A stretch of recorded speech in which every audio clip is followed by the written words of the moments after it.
हमारे साथ social media, live streaming, TV पर, जहां पर भी आप चैनल देख रहे हो, अपने आवाज को बुलंद करो, नहीं तो टांग ऊपर करने वाली ये औलादें तुम्हारे मुंह को भी नहीं छोड़ेगी। ध्यान रखना,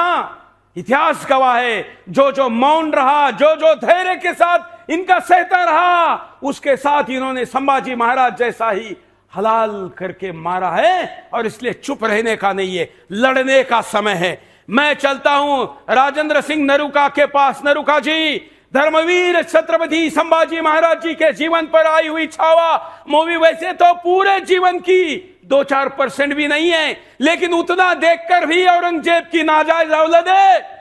इतने महान चरित्र पर टांग ऊपर करने का प्रयास कर रही है। आकाश जी, तब तक आप अपनी प्रतिक्रिया दीजिए, क्या कहेंगे? आप मुंबई में रहते हैं, बचपन से आपने संभाजी महाराज, शिवाजी महाराज, उनकी लड़ाई को सुना है। मैं यहाँ पर खास तौर पर ये कहना चाहूंगा कि मैं नागपुर से हूँ, मध्य भारत से, और ये बहुत बड़ी बदकिस्मती है हम हिंदुओं की और हमारे पूरे पारिवारिक माहौल की, हमारे बुजुर्गों की, हमारे माँ बाप की, हमसे जो पहले पीढ़ी थी उनकी, और हमारी भी, और हमारी पूरी जो शिक्षा पद्धति है, या जो पूरा हमारा जो जिसको हम कहते हैं कि हमारा जो सर्कल जो होता है, ये बहुत बड़ी बदकिस्मती कि छत्रपति शिवाजी महाराज के बारे में तो हमें हमारी स्कूल बुक्स में पढ़ाया गया है, मगर संभाजी महाराज का पूरा चैप्टर ही गायब है। मुझे मेरे स्कूल में कहीं याद नहीं पड़ता है कि संभाजी महाराज के बारे में इतना डिटेल तो छोड़िए, कुछ बेसिक भी पता हो कि आगे संभाजी महाराज जो है वो कैसे लेकर के गए हिंदवी स्वराज को। इस बारे में कोई जानकारी हमारे बचपन में तो नहीं थी, आज क्या है मुझे नहीं पता है। और मेरे मध्य भारत के, नागपुर और मध्य भारत के सभी जितने भी हमारे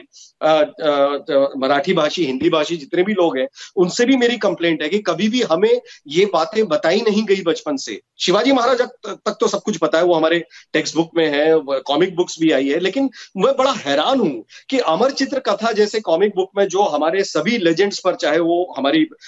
वेदों पुराणों पर आधारित हमारी कहानियां हो या वास्तविकताएं हो, तो हमारे इतिहास हो, या ऐसे जो शूरवीरों पे इतिहास है, उन्होंने भी संभाजी महाराज पर कोई कॉमिक बुक भी उस जमाने में तो कोई अवेलेबल नहीं थी जितना मुझे याद है। ये बहुत बड़ी गलती है हम हिंदुओं की। एक कल्चरली सिविलाइज्ड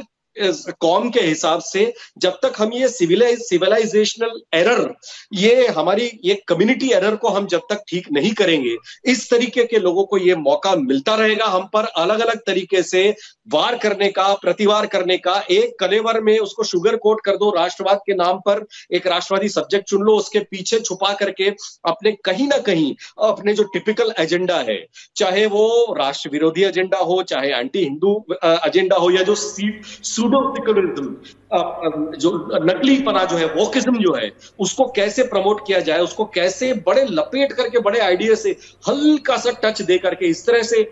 हमारे डीप सीडिंग की जाए, हमारे ब्रेन्स में ऐसी उसकी डीप सीडिंग की जाए कि वही हमारा चरित्र, वही हमारा आचार विचार व्यवहार, वही हमारा समाज, वही हमारा देश बन करके रह जाए, और वही पूरा का पूरा हिंदू हमारा समाज वो दुनिया में किसी भी कोने में हो, उसकी पीढ़ियों में तक कि ये इंजेक्ट कर दिया जाए। ये हमें मौका मिलता रहेगा। हमारी गलती है ये कि हमने इसके खिलाफ कभी आवाज नहीं उठाई।